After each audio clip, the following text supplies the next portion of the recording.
শুকরিয়া জ্ঞাপন করছি আজকের এই জনসভার মাধ্যমে আমাদের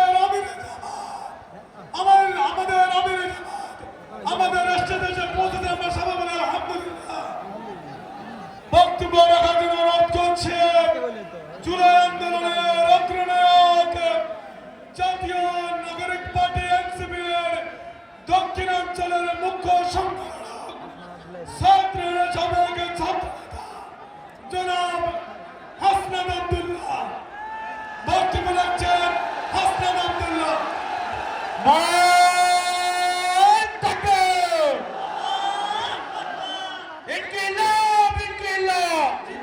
আসসালামু আলাইকুম ওয়া রাহমাতুল্লাহি ওয়া বারাকাতুহু। আসসালামু আলাইকুম ওয়া রাহমাতুল্লাহি ওয়া বারাকাতুহু। আউযু বিল্লাহি মিনাশ শাইতানির রাজিম। বিসমিল্লাহির রহমানির রহিম। কোনো ধরনের ভূমিকা ছাড়াই সরাসরি বক্তব্য যাচ্ছে। আজকে যখন আমরা এই জায়গায় এসে দাঁড়িয়েছি, সহস্রাধিক শহীদের রক্ত ভেজা গালিচা মারিয়ে তিনি লন্ডন টু ঢাকার ব্যাক ফ্লাইট ধরলেন।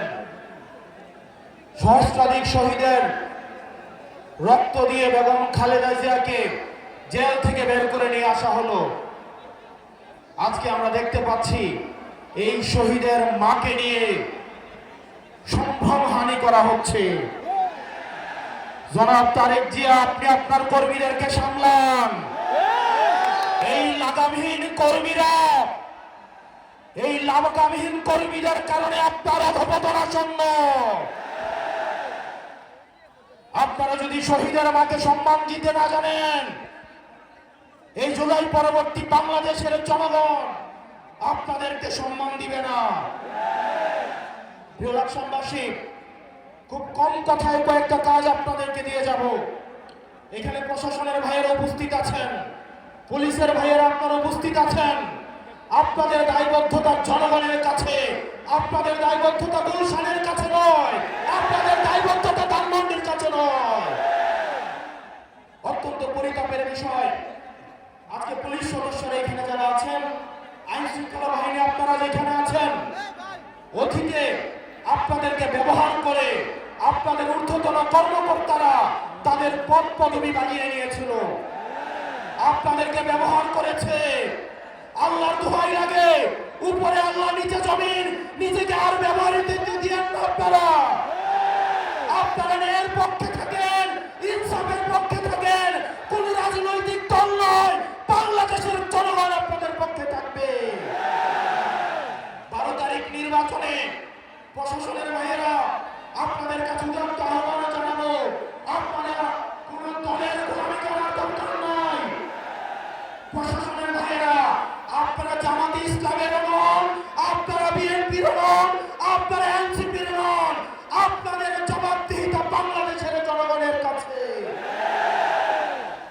আজকে যদি আপনারা ভোট চুরি করে, লাইলাতুল ইলেকশন করে, রাতের ভোট দিনের ভোট রাতে করে, জনগণের ভোট চুরি করে আপনারা নির্দিষ্ট কোন দলকে ক্ষমতায় নিয়ে যান, আপনাদের সন্তানদের কাছে আপনারা দায়বদ্ধ থাকবেন। প্রিয় মিডিয়ার ভাইয়েরা, অত্যন্ত পরিতাপের বিষয়, এই জুলাইয়ের পরে এই মিডিয়ার ভাইয়েরা দালালি বন্ধ করে না। সময় টেলিভিশন, 71 টেলিভিশন, টিভিসি আবার তারা দালালি শুরু করে দিয়েছে। আল্লাহ সাক্ষী, আমি সাক্ষী, আমি দেখেছি এজেন্সিতে রিপোর্ট লিখে দেয়, টিভিসি 71, সময় টিভি, সেই রিপোর্ট তারা পাবলিশ করে। এই টিভিসি 71 এবং সময় টেলিভিশন হাত বদল হয়েছে, কিন্তু চরিত্রের বদল হয় নাই। আপনাদেরকে আবারও জনগণের কাজ করে দাঁড় করাবো ইনশাআল্লাহ। এই মিডিয়া শুধু প্রশ্ন, দুনিয়ার যত প্রশ্ন, দুনিয়ার যত সমস্যা, আমাদের ইনকাম কি, আমাদের চলাফেরা কোন জায়গা থেকে আসে, আমাদের সার কোন জায়গা থেকে কিনি, রাজনৈতিক কর্মসূচি কিভাবে হয়, দুনিয়ার সকল প্রশ্ন আমাদের জন্য। অন্যদিকে সকল প্রশংসা এবং সকল মুগ্ধতা একটা রাজনৈতিক দলের জন্য। এর পরবর্তী বিপ্লব হবে এই মিডিয়া এবং প্রশাসনের বিরুদ্ধে বিপ্লব। বক্তব্য দীর্ঘায়িত করছি না, মিডিয়া এবং প্রশাসন বাংলাদেশকে সুখী সমৃদ্ধ এবং উন্নতি করতে হলে আপনাদের প্রয়োজন রয়েছে।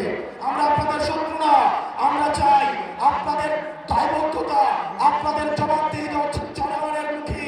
আপনারা কোনো দলমুখী না হয়ে আপনারা জনগণমুখী হন, জনগণ আপনাদের নিরাপত্তা দিবে ইনশাআল্লাহ।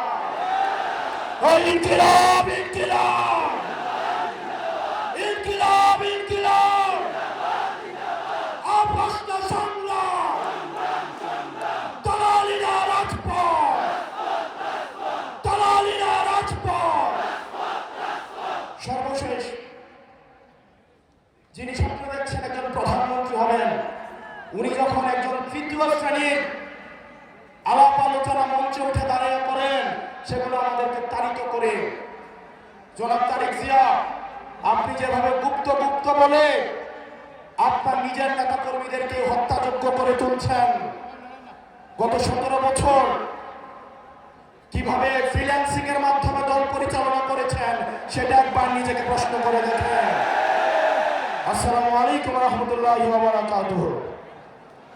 সম্মানিত